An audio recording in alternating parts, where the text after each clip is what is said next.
I don't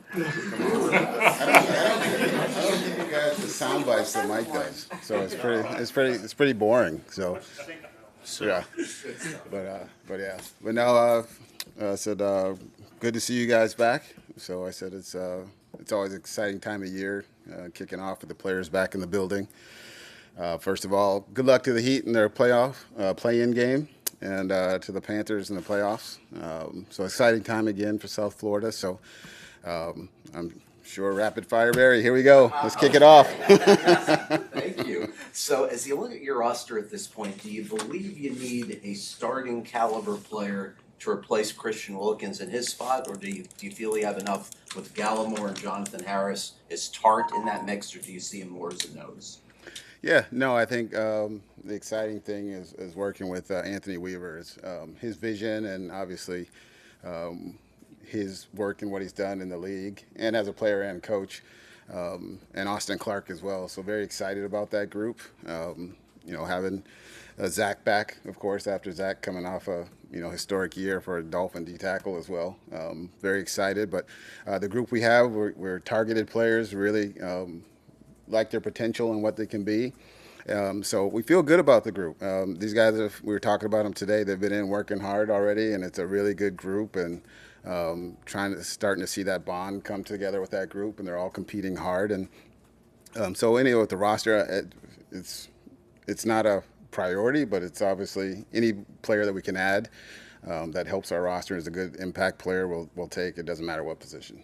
Targ, is he a nose, do you think, or can he play? I think we'll work through here through the spring and see how he fits and what we're doing, and so I would leave that for Anthony to ask you too, instead of me just assuming. Is signing 7 sort of a indicator that you don't like what's available in the draft from that position, or? No, not necessarily. I think it was more just the availability and for us, the people who wanted to come play here. Because they've looked at what Austin and Anthony have done in their careers as coaches, so they're excited for the opportunity to come play for these guys and learn and compete. And they know nothing's been promised to any of them, and that's the exciting part. They all know they're coming in and compete, and I just think it was the opportunity to add guys that we thought were quality players that had good upsides. Chris, Jalen suggested, I guess, on television over the weekend that week 1 is his plan.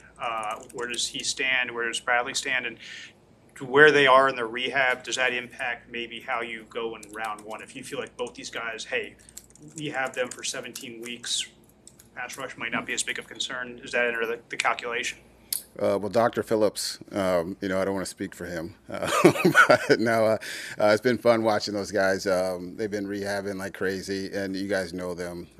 They're kind of maniacal of just how they attack it, and so I don't put any timelines or pressure on it. Our doctors have done a great job working with them and working through the process. So any timelines I wouldn't feel comfortable with, and until we get to training camp, we give you guys more information then.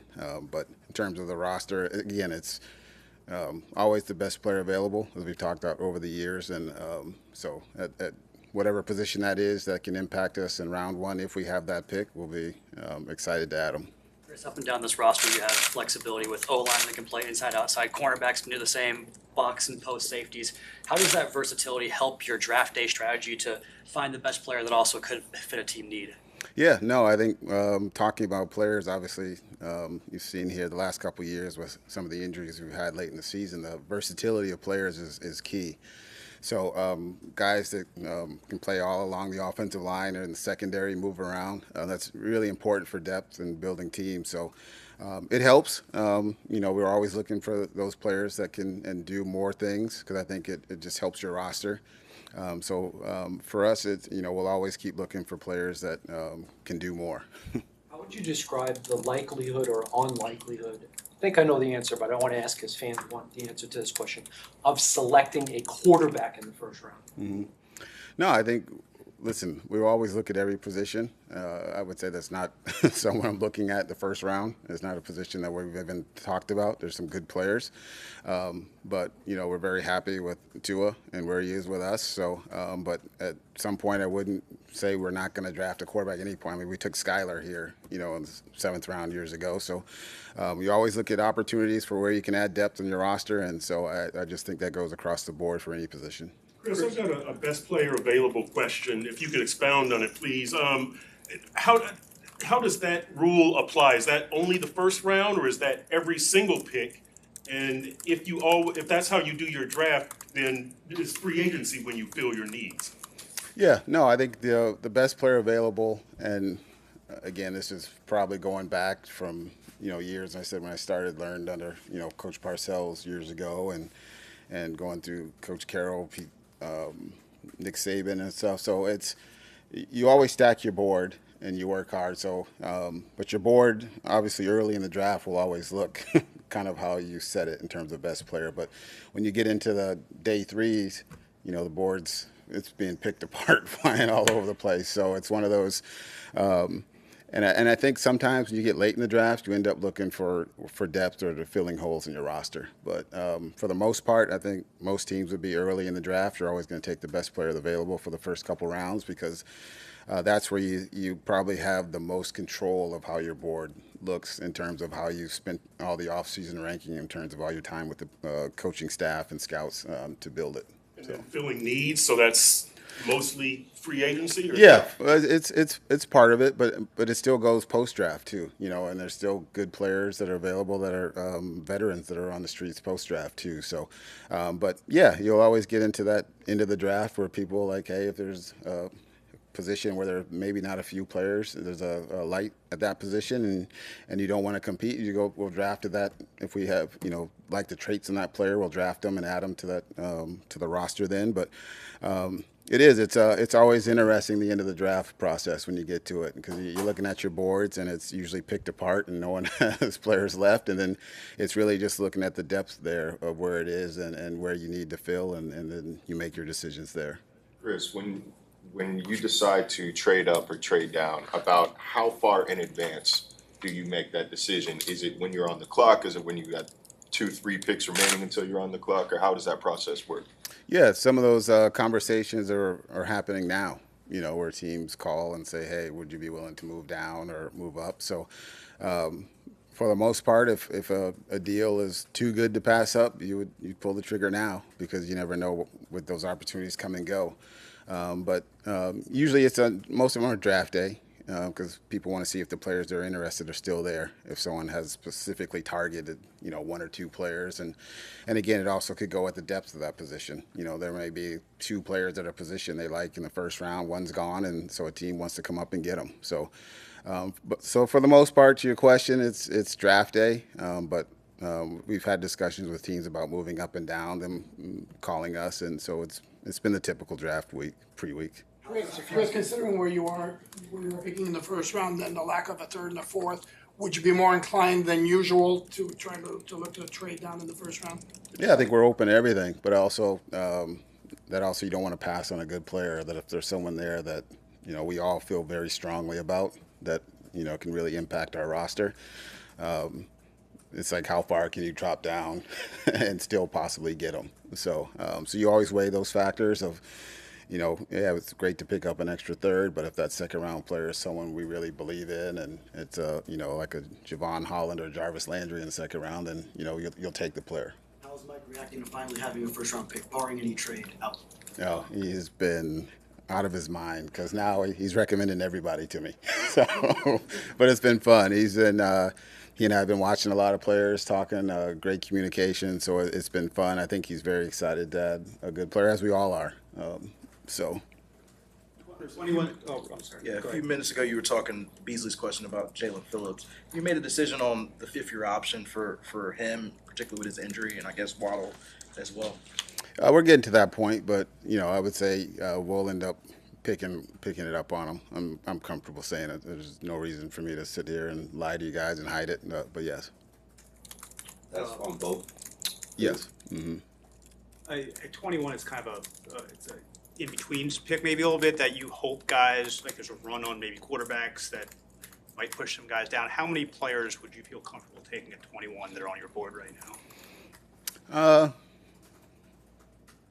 I think we feel there'll be, we definitely feel there will be one or two players that we really like. There is where we are right now. We feel that we can get an impact player there that will help our team and roster, and we'd be very excited to add. So we've gone through it a few times. We'll keep going through it here, but we feel good about who would be there at 21 if we were to pick there. So it's fair to say you have at least 21 first-round grades? Is that No, it's because you're asking that question because you know all that story when guys ask how many first, but no. As of right now, we do not have 21 first-round grades, but we feel that, again, when teams are building for their roster, teams are looking at different things. So you talk to every team, and they're usually in that 15 to 20 range on players, but it varies from team to team what everyone's looking for. So.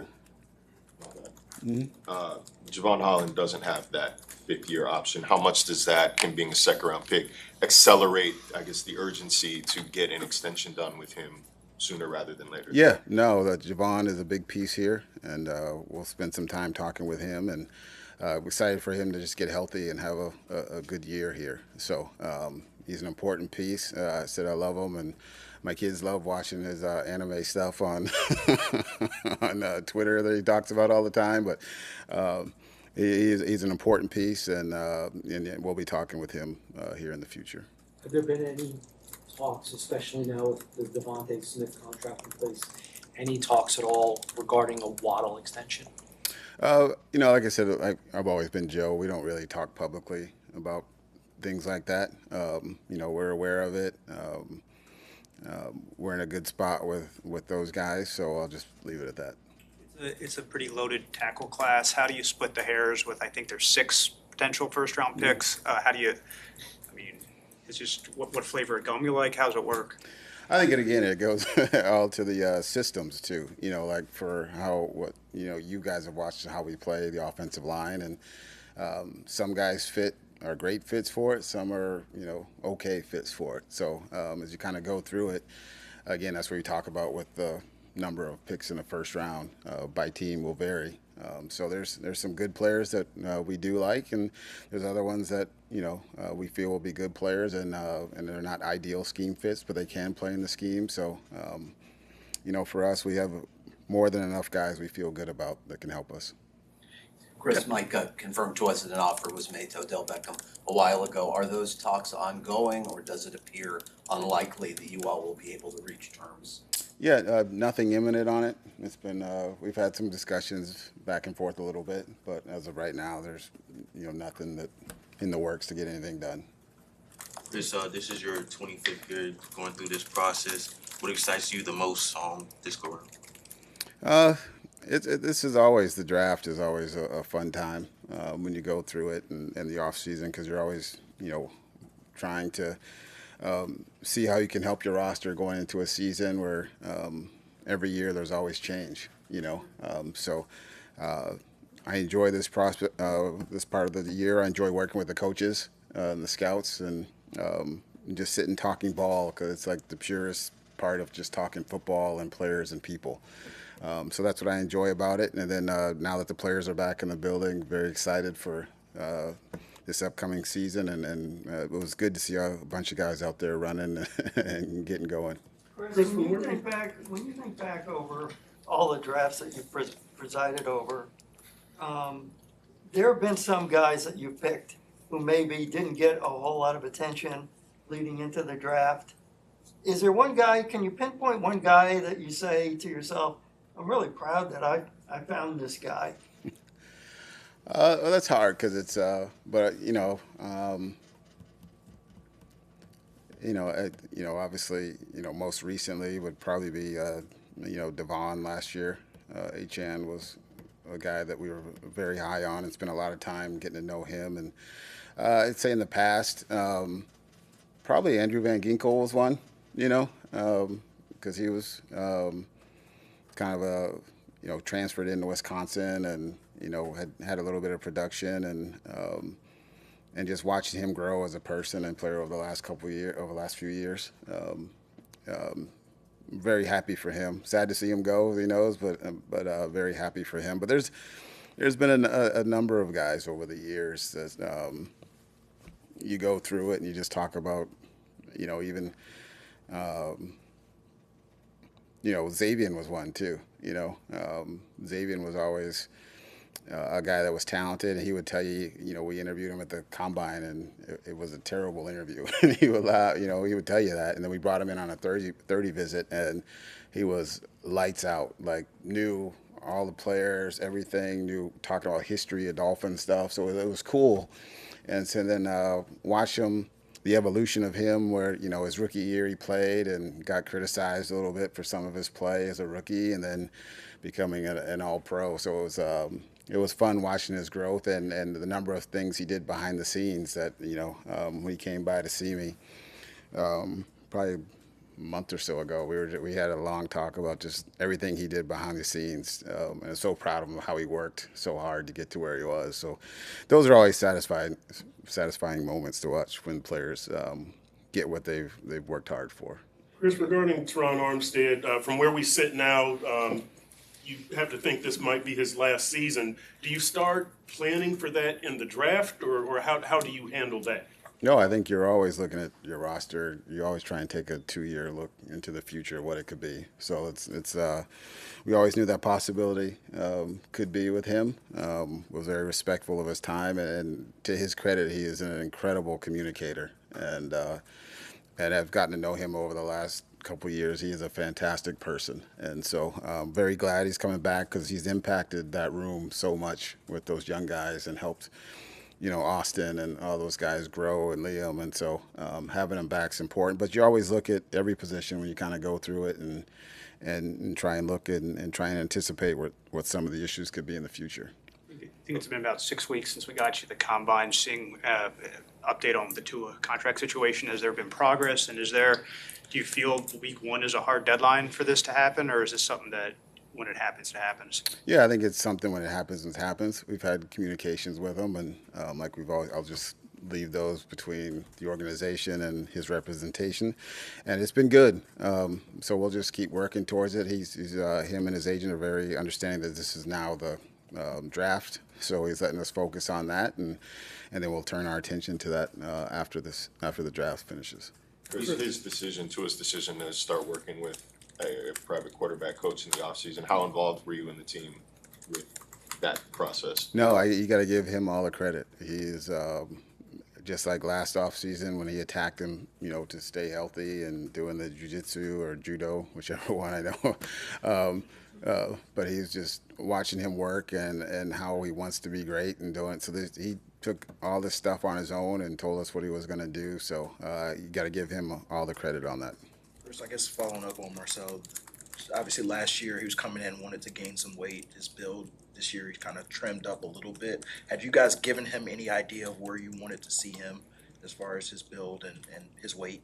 No, I think this to his credit, like he's trying to do everything he can to do what he can to be great, and that's been from day one when Mike and him connected here and working through this first season, and then making the changes off season, working through last year, staying healthy, leading the league in passing, and now this is his next evolution. As Mike has told you guys, we feel like there is a whole nother step that he can take, and so we're excited about his future. I want to ask you about Anthony Weaver in terms of this scheme, what he wants to run. You've been here with so many different schemes, so many different fronts. Yeah. Do you have a full understanding of what he specifically is looking for? Yeah, he's been very clear, which is great. He communicates well. He's had great examples of the types of players he's been looking for. So it's been fun working with him. I think our scouts and the coaches, it's been pretty seamless in terms of making those adjustments. And even if there's been some division on some of the college guys, just, what he's looking for, what we see, and just incorporating it, why. Have a pretty good idea. I mean, you guys probably a little bit of, some of the Baltimore stuff, but he's also got some things I think he wants to implement on his own, and I'll let him talk about all that stuff and go through it as you guys meet with him throughout the spring and summer. What's that Last process? question. Oh, I don't want to take the last Chris, Last 2 questions. What's that process like of for instance, Mike, we know Mike's obsessed with speed. That obviously is something that you have to adapt to. But what's that process like, always having to adapt to what a new coach or a new defensive coordinator wants? Yeah, no, it can be challenging at times, but again, it's part of the job and the business. I mean, I think the most important thing is trying to get everyone on the same page as soon as possible, so you can adjust through that off season for the free agency and through the draft. And I think having clear communication and having some idea of what they've done in the past helps. But I think a lot of it goes to the coach. Like Anthony deserves a lot of credit for coming in here, being so prepared and having everything ready with visuals and everything for us to go through, so that he made that transition a lot easier for everyone. Chris, I guess in terms of positional value, I kind of always heard like quarterback, protecting the quarterback, rushing the quarterback, but then you see receiver position, guys getting 25, 30 million. Have you seen the league change in terms of how you view positional value and which are the most significant? Yeah, I think we've all seen it. I think from everywhere, from defensive tackles to wide receivers, obviously the quarterback position. So I think it's become more of a league of, whoever your good players are going to be pushing, to get that amount of money. And so I think it's exciting for the players. And I think the one thing that it shows is that teams will do that and take care of people. And it's just with the salary cap league, it makes, this was to me, in just my opinion, it was like an unprecedented year of change for rosters throughout the offseason. I hadn't really seen a year like that in a long time, where people were forced to make changes. But it's exciting. I think it's good for the players that they can get, now it's not just the quarterbacks or left tackles or someone, getting, I think, being able to spread it out and helping the teams, for the players that work hard and make this game great. I think it's exciting for the NFL, and I think that's why people love the NFL. Appreciate you. All right. Thanks, guys.